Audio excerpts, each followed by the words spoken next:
కానీ పిఠాపురంలో చాలా దారుణం జరిగిపోయింది.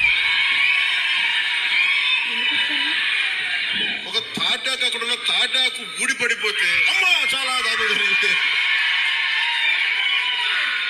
మరి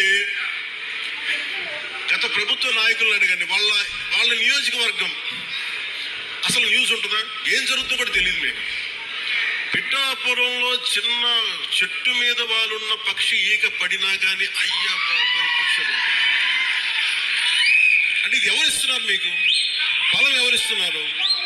మీరిస్తున్నారు. చెడు వార్తలకి మీరిస్తున్నారు బలం. ఒకటి మనల్ని తిడుతుంటే మీరు దాన్ని వైరల్ చేస్తే మీరు బలం ఇస్తున్నారు.